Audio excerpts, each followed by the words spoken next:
Hi friends, ಎಲ್ಲರೂ ಹೇಗಿದ್ದೀರಾ? ಇವತ್ತು ಒಂದು ರೆಸಿಪಿ ತೋರಿಸೋಣ ಅಂತೇಳಿ. ಏನಂದರೆ ಇದನ್ನು ಲಾಗಲ್ಲಿ ತೋರಿಸಲ್ಲ, ಸಪ್ರೇಟು ವೀಡಿಯೋ ಮಾಡ್ತಾಯಿದ್ದೀನಿ. ಅದಕ್ಕೆ ಕಳಲೆ ಸಾಂಬಾರು ಯಾವ ರೀತಿ ಮಾಡೋದು ಅಂತೇಳಿ ತೋರಿಸ್ತಾ ಇದ್ದೀನಿ.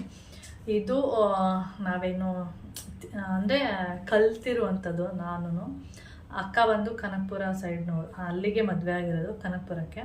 ಅಂದರೆ ಕನಕಪುರದ ಹತ್ರ ಒಂದು ಊರು, ಅಲ್ಲಿ ಒಂದು ಹಳ್ಳಿಗೆ ಮದುವೆ ಆಗಿರೋದು. ಅಲ್ಲಿ ಈ ಕಳಲೆ ಸಾಂಬಾರು ಈ ಥರದ್ದೆಲ್ಲ ಮಾಡೋದು. ನಮ್ಮ ಕಡೆ ಎಲ್ಲ ಈ ಕಳಲೆ ಸಾಂಬಾರು ಇದೆಲ್ಲ ಏನೂ ಗೊತ್ತೇ ಇಲ್ಲ. ಅಲ್ಲಿ ಅಕ್ಕನ ಹತ್ರ ಹೇಳಿಸ್ಕೊಂಡು ಕಲ್ತಿರುವಂಥದ್ದು. ಅದನ್ನು ನಾನು ನಿಮ್ಮ ಹತ್ರ ಶೇರ್ ಮಾಡ್ತಾಯಿದ್ದೀನಿ. ನಿಮಗೂ ಏನಾದರೂ ಇದ್ರ ಬಗ್ಗೆ ನಾನು ಹೇಳಿದಾಗ ಈ ಥರ ಮಾಡಬೇಕು ಅಂದರೆ ಹೇಳ್ಬೋದು. ನನಗೂ ಗೊತ್ತಿರಲ್ಲ ಅಲ್ವಾ. ಅದರಿಂದ ಈಗ ಫಸ್ಟು ಕಳಲೆ ಇಲ್ಲಿ ತೊಗೊಂಡಿದ್ದೀನಿ. ಇದನ್ನು ಕಟ್ ಮಾಡಿ ಇಟ್ಕೊಂಡಿದ್ದೆ. ಈಗ ಇದನ್ನು ಚೆನ್ನಾಗಿ 5ರಿಂದ 6 ಬಾರಿ ಚೆನ್ನಾಗಿ ತೊಳೆದು ಇಟ್ಕೊಂಡಿದ್ದೀನಿ. ನಿಮಗೆ ಕಾಣಿಸ್ತಾ ಇರ್ಬೋದು. ನಾನು ಈ ರೀತಿಯಾಗಿ ಕಟ್ ಮಾಡಿದ್ದೀನಿ. ಆದರೆ ಅಲ್ಲಿ ಒಬ್ಬೊಬ್ರು ಹೇಗೆ ಅಂದರೆ ಇದನ್ನ ಕೊಚ್ಚುತ್ತಾರೆ. ಯಾವ ರೀತಿ ಅಂದರೆ ಹೀಗೆ ತಗೊಂಡು ಹೀಗೆ ಮಾಡೋದು, ಒರಿತಾರಲ್ಲ, ಸಣ್ಣದಾಗಿ ಕಟ್ ಮಾಡ್ತಾರೆ. ನನಗೆ ಅಷ್ಟು ಬಂದಿಲ್ಲ. ನಾನು ಈ ಥರ ಕಟ್ ಮಾಡ್ಕೊಂಡಿದ್ದೀನಿ. ಕಳಲೆನ ಒಂದು 6 ಬಾರಿ ತೊಳ್ಕೊಂಡಿದ್ದೀನಿ. ಮತ್ತು ನೀರಲ್ಲಿ ಇಟ್ಟಿದ್ದೀನಿ. ಇವಾಗ ಡೈರೆಕ್ಟಾಗಿ ನೀರಿಗೆ ಹಾಕ್ತೀನಿ. ಹಾಗೆ ಇದಕ್ಕೆ ಕಳಲೆ ಬಂದು ತುಂಬಾ ಹೀಟು, ಅದಕ್ಕೆ ತಂಪಾಗುವಂಥ ಪದಾರ್ಥಗಳನ್ನ ಹಾಕಬೇಕು. ನಾನು ಇಲ್ಲಿ ಏನೆಲ್ಲ ತೊಗೊಂಡಿದ್ದೀನಿ, ನಾನು ಸ್ವಲ್ಪನೇ ಮಾಡ್ತಾಯಿದ್ದೀನಿ. ಅದಕ್ಕೆ ಸ್ವಲ್ಪ ತೊಗೊಂಡಿದ್ದೀನಿ. ನಾನಿಲ್ಲಿ ಒಂದು ಅರ್ಧ ಈರುಳ್ಳಿ ನೋಡ್ತಾ ಇರ್ಬೋದು, ಅರ್ಧ ಈರುಳ್ಳಿ, ಒಂದು ಅರ್ಧ ಟೊಮೆಟೊ. ಹಾಗೆ ಇಲ್ಲಿ ಬಂದರೆ ಕಾಳುಗಳು, ಇಲ್ಲಿ ಬಂದು ಒಣ ಕಾಳುಗಳನ್ನ ತೊಗೊಂಡಿದ್ದೀನಿ. ನೋಡ್ತಾ ಇರ್ಬೋದು, ಹೆಸರು ಕಾಳು, ಇದು ಒಂದು ಅಲಸಂದೆ ಕಾಳು, ಇದು ಒಂದು ತೊಗರಿ ಕಾಳು, ತೊಗರಿ ಬೇಳೆ ಅಲ್ಲ, ತೊಗರಿ ಕಾಳು. ಹಾಗೆ ಕಡಲೆ ಕಾಳು ತೊಗೊಂಡಿದ್ದೀನಿ. ಸ್ವಲ್ಪ ಬೇಳೆ ತೊಗೊಂಡಿದ್ದೀನಿ. ಇಷ್ಟು ತೊಗೊಂಡಿದ್ದೀನಿ ಅಷ್ಟೇ, ಮತ್ತು ಇನ್ನೇನು ತೊಗೊಂಡಿಲ್ಲ. ಹೆಸರು ಕಾಳು, ಕಡಲೆಕಾಳು, ಬಟಾಣಿ ಇದ್ದರೆ ನೀವು ಯೂಸ್ ಮಾಡ್ಕೋಬೋದು. ಮತ್ತು ಅಲಸಂದೆ ಕಾಳು, ಸ್ವಲ್ಪ ಬೇಳೆ, ತೊಗರಿ ಕಾಳು, ಈ ಥರದ ತಂಪು ಪದಾರ್ಥಗಳು ಏನಿರುತ್ತೆ ಅದನ್ನು ತೊಗೋಬೋದು. ಅವರೆಕಾಳು, ಹುರುಳಿಕಾಳೆಲ್ಲ ಹಾಕಿದರೆ ಏನಾಗುತ್ತೆ ಅಂದರೆ ಅದು ತುಂಬ ಹೀಟ್ ಅಲ್ವಾ, ಇದು ಹೀಟು. ಅದರಿಂದ ಅದೆರಡು ಸ್ಕಿಪ್ ಮಾಡಿದ್ದೀನಿ. ಬೇಕು ಅಂದರೆ ಒಂದೆರಡು ಹಾಕ್ಕೋಬೋದು. ಹಾಗೆ ತರಕಾರಿಗಳು ಬಂದು ಬೀನ್ಸು, ಕ್ಯಾರೆಟು ಮತ್ತು ಹಸಿ ಅವರೆಕಾಯಿ ಇತ್ತು ಸ್ವಲ್ಪ, ಅದು ಸ್ವಲ್ಪ ತೊಗೊಂಡಿದ್ದೀನಿ. ಅಂದರೆ ಹಸಿ ಅವರೆಕಾಯಿ ಬಂದು ಶೀತ, ಅದರಿಂದ ಸ್ವಲ್ಪ ತೊಗೊಂಡಿದ್ದೀನಿ. ಹಾಗೆ ತೆಂಗಿನಕಾಯಿನ ಈ ರೀತಿಯಾಗಿ ಕಟ್ ಮಾಡಿದ್ದೀನಿ. ಈ ರೀತಿಯಾಗಿ ಕಟ್ ಮಾಡಿದ್ರೆ ಚೆನ್ನಾಗಿರುತ್ತೆ ತಿನ್ನಬೇಕಾದ್ರೆ. ಹಾಗೆ ಇದ್ರ ಜೊತೆಗೆ ಒಂದು ಆಲೂಗೆಡ್ಡೆ ತೊಗೊಂಡಿದ್ದೀನಿ. ಅದನ್ನು ಕೂಡ ಈ ರೀತಿ ಸಣ್ಣದಾಗೆ ಕಟ್ ಮಾಡಿದ್ದೀನಿ. ಏಕೆಂದರೆ ಇದು ಕುಕ್ಕರಲ್ಲಿ ಬೇಯಿಸ್ಕೊಂಡಾಗ ಏನಾಗ್ಬಿಡುತ್ತೆ ಅಂದರೆ ಫುಲ್ಲು ಒಂಥರ ಸ್ಮ್ಯಾಶ್ ಥರ ಆಗಿಬಿಟ್ಟು ಗಟ್ಟಿ ಆಗಿಬಿಡುತ್ತೆ. ಅದರಿಂದ ಸ್ವಲ್ಪ ದಪ್ಪನೇ ಕಟ್ ಮಾಡ್ಕೊಂಡಿದ್ದೀನಿ, ನೀವು ನೋಡ್ತಾ ಇರ್ಬೋದು. ಹಾಗೆ ಇನ್ನೊಂದು ರುಬ್ಬೋದಕ್ಕೆ ಇಲ್ಲಿ ನಾನು ಒಂದು ಅರ್ಧ ಟೊಮೆಟೊ ತೊಗೊಂಡಿದ್ದೀನಿ, ಸ್ವಲ್ಪ ತೆಂಗಿನಕಾಯಿ, ಹಾಗೆ ಒಂದೆರಡು ಬೆಳ್ಳುಳ್ಳಿ ತೊಗೊಂಡಿದ್ದೀನಿ. ಹಾಗೆ ಒಂದು ಚಕ್ಕೆ ಮತ್ತು ಒಂದು ಲವಂಗ ತೊಗೊಂಡಿದ್ದೀನಿ ಅಷ್ಟೇ. ಇದನ್ನು ರುಬ್ಕೋಬೇಕು. ಇವಾಗ ನಾನು ಕುಕ್ಕರಲ್ಲಿ ನೀರನ್ನ ಇಟ್ಟಿದ್ದೀನಿ ಕಾಯೋದಕ್ಕೆ,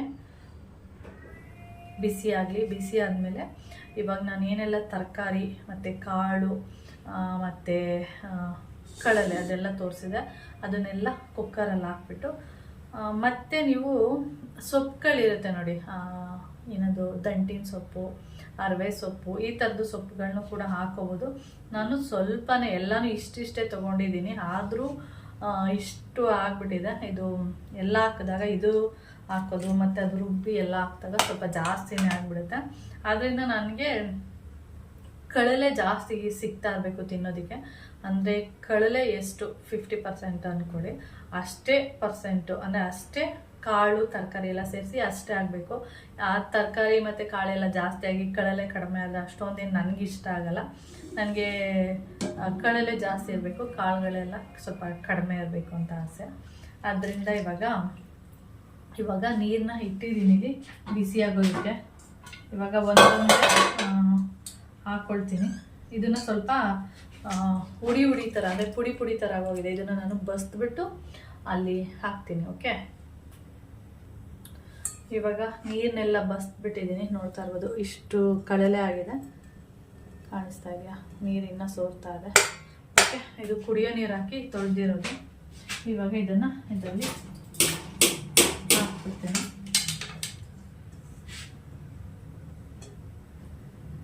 ಕನಕಪುರ ಸೈಡು ಅಲ್ಲಿಯವ್ರಿಗೆಲ್ಲ ಇದೆಲ್ಲ ಚೆನ್ನಾಗಿ ಗೊತ್ತಿರುತ್ತೆ, ನಮಗೆ ಗೊತ್ತಿಲ್ಲ ಅಷ್ಟೇ. ಇವಾಗ ಇದಕ್ಕೆ ನಾನೇನೆಲ್ಲ ತರಕಾರಿ ಮತ್ತು ಕಾಳುಗಳು ಎಲ್ಲ ತೋರಿಸಿದೆ ಅದನ್ನೆಲ್ಲ ಇವಾಗ ಎಲ್ಲ ಒಟ್ಟಿಗೆ ಹಾಕ್ಬಿಡ್ತೇನೆ. ನೋಡಿ, ನಾವು ಹೇಗೆ ಬೇಳೆ ಸಾಂಬಾರೆಲ್ಲ ಮಾಡ್ತೀವಿ ಆ ರೀತಿ ಮಾಡಿಕೊಂಡು ಒಂದು 3 ವಿಷಲ್ ಆದರೆ ಸಾಕು.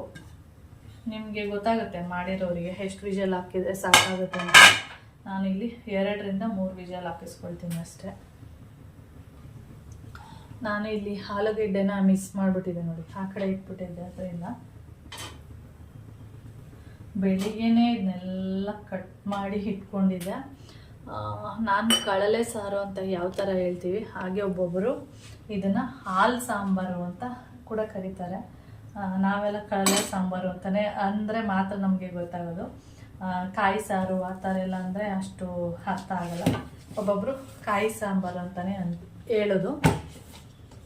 ಕಾಯಿ ಸಾಂಬಾರು ಕಾಯಿ ಸಾಂಬಾರಲ್ಲ, ಹಾಲು ಸಾಂಬಾರು ಅಂತ ಹೇಳ್ತಾರೆ. ಇವಾಗ ಇದಕ್ಕೆ ಸಾಂಬಾರು ಪುಡಿ ಎಷ್ಟು ಹಾಕ್ತಿದ್ದೀನಿ ಅಂದರೆ ಇಷ್ಟು. ಇದಕ್ಕೆ ಇದು ಹೇಗಿರುತ್ತೆ ಅಂದರೆ ಒಬ್ಬೊಬ್ಬರು ಸಾಂಬಾರು ಪುಡಿ ಸ್ವಲ್ಪ ಜಾಸ್ತಿ ಹಾಕಿ ಮಾಡ್ತಾರೆ, ಒಬ್ಬೊಬ್ಬರು ಹಾಲನ್ನ ಜಾಸ್ತಿ ಹಾಕ್ಬಿಟ್ಟು ಆ ಥರನೂ ಕೂಡ ಮಾಡ್ತಾರೆ. ನಾನು ಇಲ್ಲಿ ಸ್ವಲ್ಪನೇ ಮಾಡ್ತಾ ಇರೋದು, ತುಂಬ ಎಲ್ಲ ಮಾಡ್ತಾ ಇಲ್ಲ. ಹಾಗೆ ಇವಾಗ ಸಾಂಬಾರು ಪುಡಿ ಹಾಕ್ಕೊಂಡಿದ್ದೀನಿ. ಇದಕ್ಕೆ ಇವಾಗ ಉಪ್ಪನ್ನ ಆ್ಯಡ್ ಮಾಡ್ತೀನಿ. ಉಪ್ಪು ಬಂದು ಇಷ್ಟು ಹಾಕ್ಕೊಂಡಿದ್ದೀನಿ, ಮತ್ತೆ ನೋಡಿಕೊಂಡು ಉಪ್ಪನ್ನು ಆ್ಯಡ್ ಮಾಡ್ಕೊತೀನಿ. ಇವಾಗ ನಾನು ತೋರಿಸ್ತೀನಿ ಯಾವ ರೀತಿ ಇದೆ ಅಂತೇಳಿ. ಹಾಲು ಇದೆಯಲ್ಲ, ಮತ್ತೆ ಸ್ವಲ್ಪ ಹಾಲನ್ನು ಹಾಕಬೇಕು. ಇದನ್ನು ಇವಾಗ ಹಾಕಲ್ಲ, ವಿಷಲೆಲ್ಲ ಆದಮೇಲೆ ಹಾಕ್ಕೊಳ್ತೀನಿ. ಓಕೆ, ಇವಾಗ ನಾನು ತೋರಿಸ್ತೀನಿ ನೋಡಿ, ಕಾಣಿಸ್ತಾ ಇದೆಯಾ ನೋಡಿ ನಿಮಗೆ. ತರಕಾರಿ ಮತ್ತು ಕಾಳಿಗಿನ್ನ ಕಳಲೆ ನೋಡಿ ಎಷ್ಟು ಅದೇ ಜಾಸ್ತಿ ಕಾಣಿಸ್ತಾ ಇದೆ. ನನಗೆ ಈ ಥರ ಇಷ್ಟ ಆಗುತ್ತೆ. ಇವಾಗ ಕಾಳುಗಳೆಲ್ಲ ಬೆಂದ ಮೇಲೆ ಹೆಸ್ರು ಕಾಳು ಇದೆ ನೋಡಿ, ಅದು ಸ್ವಲ್ಪ ಬೆಂದೋಗ್ಬಿಟ್ಟು ಎಲ್ಲ ಗಟ್ಟಿಯಾಗ್ಬಿಡುತ್ತೆ. ಒಂದೊಂದು ಕಾಳು ಹಾಗೆ ಇರುತ್ತೆ, ಒಂದೊಂದು ಕಾಳು ಅದು ಸ್ಮ್ಯಾಶ್ ಥರ ಆಗೋದಿಲ್ಲ, ಹಾಗಾಗಿ ಉಳ್ಕೊಂಡಿರುತ್ತೆ. ಆಮೇಲೆ ಇವಾಗ ನಾನು ಅದನ್ನು ಒಂದು 3 ವಿಷಲ್ಲು ಕೂಗಿಸ್ಕೊಳ್ಳೋಣ, ಆಮೇಲೆ ತೋರಿಸ್ತೀನಿ. ಓಕೆ, ಸಾಂಬಾರು ಪುಡಿ ಇಷ್ಟು ಹಾಕ್ಕೊಂಡಿದ್ದೀನಿ, ಮತ್ತು ಆಮೇಲೆ ಸ್ವಲ್ಪ ಹಾಲು ಕೂಡ ಸೇರಿಸ್ತೀನಿ. ವಿಷಲ್ ಆದಮೇಲೆ ಹಾಲನ್ನು ಸೇರಿಸೋದು ನಾನು. ಇವಾಗ ಲಿಡ್ ಕ್ಲೋಸ್ ಮಾಡಿಬಿಡೋಣ, ಒಂದು 3 ವಿಷಲ್ ಆಗಿ. ಓಕೆ, ಹಾಗೆ ಇವಾಗ ನಾನೇನು ಮಸಾಲೆ ಹೇಳಿದ್ದೆ, ಟೊಮೆಟೊ, ತೆಂಗಿನಕಾಯಿ, ಬೆಳ್ಳುಳ್ಳಿ ಇದನ್ನೆಲ್ಲ ರುಬ್ಕೋತೀನಿ. ರುಬ್ಕೊಂಡಾದಮೇಲೆ ತೋರಿಸ್ತೀನಿ. ಓಕೆ, ಒಬ್ಬೊಬ್ರು ಹೇಗೆ ಮಾಡ್ತಾರೆ ಅಂದರೆ ಕಡಲೆ ಸಾಂಬಾರನ್ನ, ಕಡಲೆ ಇರುತ್ತಲ್ಲ ಅದನ್ನು ಬೇರೆ ಥರ ಎಲ್ಲ ಮಾಡ್ತಾರೆ. ನನಗೆ ಗೊತ್ತಿರೋದು ಈ ಥರ. ಹಾಗೆ ಇನ್ನೊಂದು ಏನಂದರೆ ಕಡಲೆ ಇರುತ್ತಲ್ಲ ಅದನ್ನು ನೀರಲ್ಲಿ ನೆನೆಸ್ಬಿಡ್ತಾರೆ. ಒಂದು 3 ಡೇಸು ಅಂದರೆ ಇವತ್ತು ನೆನೆಸ್ತಾರೆ, ಮತ್ತು ಆ ನೀರನ್ನ ನಾಳೆ ಚೇಂಜ್ ಮಾಡ್ತಾರೆ, ಮತ್ತೆ ನಾಳೆ ನೆನೆಸ್ತಾರೆ, ಮತ್ತು ನಾಡಿದ್ದು ಮತ್ತೆ ನೀರನ್ನ ಚೇಂಜ್ ಮಾಡಿ ಆ ಥರ ಒಂದು 3 ಡೇಸ್ ಆ ಥರನೂ ಕೂಡ ಮಾಡ್ತಾರೆ. ನನಗೆ ಆ ಥರ ಇಷ್ಟ ಆಗಲ್ಲ, ಏನೋ ಒಂಥರ ಸ್ಮೆಲ್ ಬಂದಂಗೆ ಆಗುತ್ತೆ ಕಡಲೆ. ಆದ್ದರಿಂದ ನಾನು ಈ ರೀತಿಯಾಗಿ ಅಕ್ಕನೇ ನನಗೆ ಹೇಳ್ಕೊಟ್ಟಿದ್ದು ಈ ರೀತಿಯಾಗಿ ಮಾಡು ಅಂತೇಳಿ. ಆಮೇಲೆ ಚೆನ್ನಾಗಿ ಕೈಯಲ್ಲಿ ಕಿವುಚಿ ಒಂದು 5-6 ಸರಿ ತೊಳೆದ್ಬಿಡು.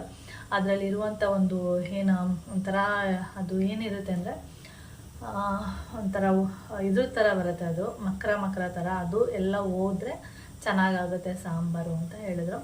ಅದಾದಮೇಲೆ ಅದೇ ಥರನೇ ಮಾಡ್ತಾ ಇರೋದು. ಮೊದಲೆಲ್ಲ ಹೇಗೆಂದರೆ ಸ್ವಲ್ಪ ಸಾಂಬಾರು ಪುಡಿ ಎಲ್ಲ ಸ್ವಲ್ಪ ಜಾಸ್ತಿನೇ ಹಾಕಿ ಮಾಡ್ತಾಯಿದ್ದೆ. ಇವಾಗ ಸಾಂಬಾರು ಪುಡಿ ಸ್ವಲ್ಪ ಹಾಕ್ಬಿಟ್ಟು ಕಾಯಿಲ್ಲ ಅದು ಹಾಲನ್ನ ಸ್ವಲ್ಪ ಜಾಸ್ತಿ ಹಾಕಿ ಮಾಡ್ತೀನಿ. ಆ ರೀತಿ ಮಾಡಬೇಕು ಅಂತ ಹೇಳ್ಕೊಟ್ರು. ಸರಿ ಆಯಿತು ಅಂತೇಳಿ ಇವಾಗ ಇದಕ್ಕೇ ಸ್ವಲ್ಪ ಹಾಲು ಹಾಕ್ಬಿಟ್ಟು ಒಂದು ಒಗ್ಗರಣೆ ಕೊಟ್ಬಿಟ್ರೆ ಹಾಗೆ ತಿನ್ಬೋದು ಅದನ್ನು. ಅದು ಈಗ ಅನ್ನಕ್ಕೆಲ್ಲ ತಿನ್ನೋಕ್ಕಾಗಲ್ಲ. ನಾನು ಹೇಳ್ದಾಗ ಈ ಥರ ಒಂದು ಮಸಾಲೆನ ರುಬ್ಬಿಟ್ಟು ಮಾಡಿದ್ರೆ ಅದು ಸ್ವಲ್ಪ ಗೊಜ್ಜು ಥರ ಆಗುತ್ತೆ. ಆವಾಗ ಅದನ್ನು ಮುದ್ದೆ ರೈಸಿಗೆಲ್ಲ ತಿನ್ಬೋದು ಅಂತ ಅಷ್ಟೇ. ಒಬ್ಬೊಬ್ಬರು ಒಂದೊಂದು ರೀತಿಯಾಗಿ ಮಾಡ್ತಾರೆ. ನನಗೆ ಈ ರೀತಿಯಾಗಿ ಗೊತ್ತು ಅಷ್ಟೇ, ನಾನು ಈ ರೀತಿಯಾಗಿ ಮಾಡ್ತೀನಿ. ನಮಗೆ ಅವಾಗೆಲ್ಲ ಕಳಲೆ ಅಂದ್ರೇ ಗೊತ್ತಿಲ್ಲ. ಆಮೇಲೆ ಅಕ್ಕ ಹೇಳ್ತಾರೆ ಇದರಲ್ಲಿ ಈ ಥರ ತೆಗೆದ್ಬಿಟ್ಟು ಅದನ್ನು ಇಲ್ಲೆಲ್ಲ ಸಾಂಬಾರು ಮಾಡ್ತಾರೆ ಅಂತ ಹೇಳ್ತಾಯಿದ್ರು. ಅದೇ ಕೇಳಿದೆ ಅಷ್ಟೇ, ನಾನು ಒಂದು ಟೈಮು ಅವ್ರ ಮನೇಲಿ ತಿಂದಿಲ್ಲ. ಅದು ಅಕ್ಕ ಯಾವಾಗಲೂ ಹೇಳೋರು ಈ ಥರ ಅಂತ. ಅದಾದಮೇಲೆ ನನಗೆ ಇಲ್ಲಿ ಬೆಂಗಳೂರಿಗೆ ಬಂದಮೇಲೆ ಒಂದ್ಸರಿ ಫೋನಲ್ಲಿ ತಿಳ್ಕೊಂಡು ಯಾವ ಥರ ಮಾಡಬೇಕು ಏನು ಅಂತ. ಅವಾಗ ಅಕ್ಕ ಯಾವಾಗಲೂ ಹೇಳ್ತಾ ಇದ್ರಲ್ಲ ಈ ಥರ ಮಾಡಬೇಕು ಈ ಥರ ಮಾಡಬೇಕು ಅಂತ. ಅದು ಒಂದ್ಸರಿ ತಿಳ್ಕೊಂಡು ಅಲ್ಲಿಂದ ಮಾಡೋದಕ್ಕೆ ಸ್ಟಾರ್ಟ್ ಮಾಡಿದೆ ಅಷ್ಟೇ. ಇದು ಪ್ರೆಗ್ನೆಂಟ್ ಇರೋರಿಗೆ ಕೊಡಬಾರ್ದು ಇದನ್ನು. ಹಾಗೆ ಅದು ತುಂಬ ಹೀಟ್ ಆಗಿರೋದ್ರಿಂದ ಪ್ರೆಗ್ನೆಂಟ್ ಅವರು ತಿನ್ನಬೇಡಿ. ಹಾಗೆ ಇದು ಕಿಡ್ನಿ ಸ್ಟೋನಿಗೆ ತುಂಬ ಅಂದರೆ ತುಂಬ ಒಳ್ಳೆಯದು. ಬೇಕಾದರೆ ಕೇಳಿ, ಕಿಡ್ನಿ ಸ್ಟೋನ್ ಇರೋರು ಇದನ್ನು ತಿಂತಾ ಬಂದರೆ, ಹಾಗೆ ಇದ್ರ ಜೊತೆಗೆ ಚೆನ್ನಾಗಿ ನೀರು ಕೂಡ ಕುಡಿಬೇಕು. ಅದೆರಡು ಕೆಲಸ ಮಾಡಿದ್ರೆ ಕಲ್ಲು ಯೂರಿನ್ ಪಾಸ್ ಮಾಡಿದಾಗ ಬಿದ್ದೋಗುತ್ತೆ. ಬೇಕಾದರೆ ಯಾರಿಗಾದ್ರೂ ಕಿಡ್ನಿ ಸ್ಟೋನ್ ಇದ್ದರೆ ಈ ರೀತಿಯಾಗಿ ಮಾಡಿ ಚೆನ್ನಾಗಿ ತಿನ್ನಿ. ಹಾಗೆ ಚೆನ್ನಾಗಿ ನೀರು ಕೂಡ ಕುಡಿತಾ ಇರಬೇಕು. ಆವಾಗ ಅದು ರೀಸೆಸ್ ಮಾಡಿದಾಗ ಹೋಗ್ಬಿಡುತ್ತೆ. ಓಕೆ, ಇದು ಕೂಡ ವಿಜಲ್ ಆಗ್ತಾ ಇದೆ. ಹಾಗೆ ನಾನು ಇದನ್ನು ರುಬ್ಕೊಳ್ತೀನಿ. ಇವಾಗ ವಿಜಲ್ ಆಗಿದೆ, ಅದು ತಣ್ಣಗಾಗಬೇಕಷ್ಟೆ. ಹಾಗೆ ಇದು ಮಸಾಲೆನ ರುಬ್ಬಿಟ್ಕೊಂಡಿದ್ದೀನಿ. ನೀವು ಮಸಾಲೆ ಬೇಕು ಅಂದರೆ ಹಾಕ್ಕೊಳ್ಳಿ, ಇಲ್ಲಾಂದರೆ ಸ್ಕಿಪ್ ಮಾಡ್ಬೋದು. ಇದು ಟೊಮೆಟೊ ಹಾಕಿರೋದ್ರಿಂದ ನಿಮಗೆ ಯಾವ ಥರ ಕಾಣಿಸ್ತಾ ಇದೆ ಅಂತ ಗೊತ್ತಿಲ್ಲ. ನನಗೆ ಇಲ್ಲಿ ಪಿಂಕ್ ಕಲರಲ್ಲಿ ಕಾಣಿಸ್ತಾ ಇದೆ, ಯಾಕೆಂದರೆ ಅರ್ಧ ಟೊಮೆಟೊ ಹಾಕ್ಕೊಂಡಿದೆ. ಆಗ ಅರ್ಧ ಅಂದರೆ ದಪ್ಪದ್ದು ಟೊಮೆಟೊ ಅಲ್ಲಿ ಅರ್ಧ ಟೊಮೆಟೊ ಹಾಕ್ಕೊಂಡಿದ್ದೆ. ಚಿಕ್ಕ ಟೊಮೆಟೊ ಅಂದರೆ ಮೀಡಿಯಮ್ ಅಂತ ಅಂದರೆ ಒಂದು ಟೊಮೆಟೊ ಹಾಕ್ಕೊಂಡು ರುಬ್ಕೋಬೋದು. ಇವಾಗ ಫುಲ್ ತಣ್ಣಗಾಗಲಿ, ಆಮೇಲೆ ಇದು ಮಸಾಲೆ ಎಲ್ಲ ಹಾಕ್ಬಿಟ್ಟು ಆಮೇಲೆ ತೋರಿಸ್ತೀನಿ ಯಾವ ಥರ ಎಲ್ಲ ಆಗಿದೆ ಅಂತೇಳಿ. ಓಕೆ, ಇವಾಗ ವಿಜಲ್ ಎಲ್ಲ ಆರಿದ್ಮೇಲೆ ತಣ್ಣಗಾಗಿ ಇದು ಲಿಡ್ಡೆಲ್ಲ ತೆಗೆದಿದ್ದೀನಿ. ಇವಾಗ ನಾನು ಏನು ಮಾಡ್ತಿದ್ದೀನಿ ಅಂದರೆ, ಏನು ರುಬ್ಕೊಂಡಿದ್ದೀನಿ ಇದನ್ನು ಇದರಲ್ಲಿ ಹಾಕೋಬೇಕು. ನಾವು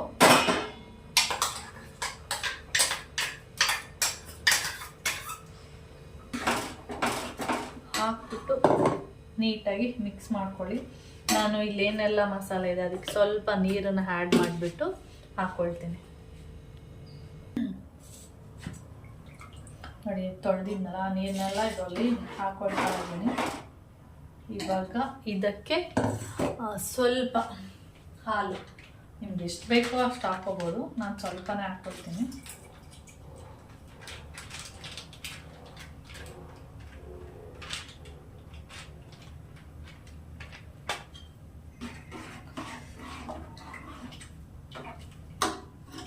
ನಾನು ಇನ್ನೊಂದು ಸ್ವಲ್ಪ ಹಾಲು ಹಾಕ್ಕೊಳ್ತೀನಿ.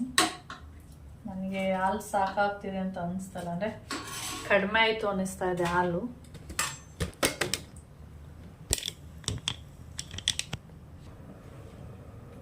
ಇನ್ನೊಂದು ಸ್ವಲ್ಪ ಹಾಲು ಹಾಕ್ಕೊಳ್ತೀನಿ ಅಷ್ಟೆ. ಇವಾಗ ನೋಡಿ, ಸ್ವಲ್ಪ ಹಾಲು ಥರನೇ ಕಾಣಿಸ್ತಾ ಇದೆ. ಅದು ಕುದಿ ಬರಲಿ. ನಾನಿಲ್ಲಿ ಒಗ್ಗರಣೆಗೆ ಇಟ್ಕೊಂಡಿದ್ದೀನಿ. ಕುಕ್ಕರ್ನ ಪಕ್ಕದ ಒಲೆಯಲ್ಲಿ ಇಟ್ಕೊಂಡಿದ್ದೀನಿ. ಇವಾಗ ಇದಕ್ಕೆ ಒಗ್ಗರಣೆ ಹಾಕ್ಬಿಡೋಣ. ಹಾಗೆ ನಾನು ತೆಂಗಿನಕಾಯಿ ಎಲ್ಲ ರುಬ್ಬಿದ್ನಲ್ಲ, ಅದಕ್ಕೆ ನಾನು ಕೊತ್ತಂಬರಿ ಸೊಪ್ಪನ್ನು ಹಾಕಿರಲಿಲ್ಲ. ನೀವು ಬೇಕು ಅಂದರೆ ಕೊತ್ತಂಬರಿ ಸೊಪ್ಪನ್ನು ಹಾಕ್ಕೋಬೋದು. ನಾನು ಇಲ್ಲಿ ಏನು ಮಾಡ್ತಾಯಿದ್ದೀನಿ ಅಂದರೆ, ಕೊತ್ತಂಬರಿ ಸೊಪ್ಪನ್ನ ಕಟ್ ಮಾಡಿ ಇಟ್ಕೊಂಡಿರೋದನ್ನ ಇವಾಗ ಇದರಲ್ಲಿ ಹಾಕ್ಕೊಳ್ತೀನಿ. ನೀವು ರುಬ್ಬಬೇಕಾದ್ರೂ ಹಾಕ್ತೀನಿ ಅಂದರೆ ಅದೇ ರೀತಿ ಕೂಡ ಮಾಡ್ಬೋದು. ಓಕೆ, ಇವಾಗ ಇದಕ್ಕೆ ಒಂದು ಒಗ್ಗರಣೆ ಕೊಟ್ಟರೆ ಅಲ್ಲಿಗೆ ಕಡಲೆ ಸಾಂಬಾರು ರೆಡಿ ಅಂತೇಳಿ.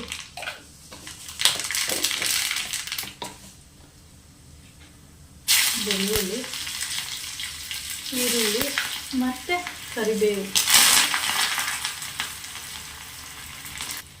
ನಾನು ಇದಕ್ಕೆ ಏನಂದರೆ ಮೆಣಸಿನ್ಕಾಯಿನ ಸೇರಿಸ್ಕೊಂಡಿಲ್ಲ. ನೀವು ಬೇಕು ಅಂದರೆ ಒಣಮೆಣಸಿನ್ಕಾಯಿನ ಹಾಕ್ಕೋಬೋದು.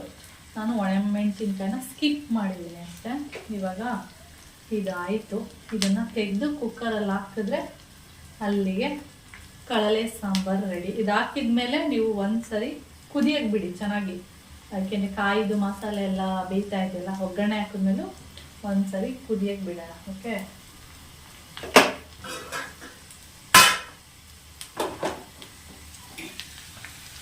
ಚೆನ್ನಾಗಿ ಇದಾಗಿದೆ. ಇವಾಗ ಇದನ್ನು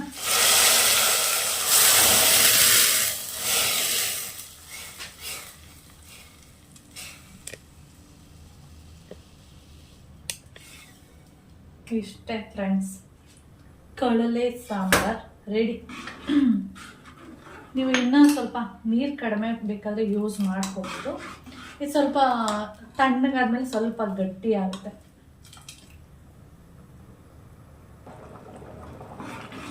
ಇವಾಗ ನೋಡಿ ಚೆನ್ನಾಗಿ ಬೇಯ್ತಾ ಇದೆ. ನಿಮಗೆ ಕಾಣಿಸ್ತಾ ಇರ್ಬೋದು, ಕಳಲೆ ಜಾಸ್ತಿ ಕಾಣಿಸ್ತಾ ಇದೆ ಕಾಳಿಗಿನ್ನ ಮತ್ತು ತರಕಾರಿಗಿನ್ನ. ನೋಡಿ ವೈಟ್ ಎಲ್ಲ ಇರೋದೆಲ್ಲ ಕಳಲೆನೆ. ಈ ರೀತಿಯಾಗಿ ಮಾಡ್ಕೊಂಡು ತಿನ್ಬೋದು ನೀವು, ತುಂಬ ಚೆನ್ನಾಗಿರುತ್ತೆ ನೋಡಿ. ಇಷ್ಟೇ ಫ್ರೆಂಡ್ಸ್. ಹಾಗೆ ಇದನ್ನು ಫಸ್ಟ್ ಆಫ್ ಮಾಡ್ತೀನಿ.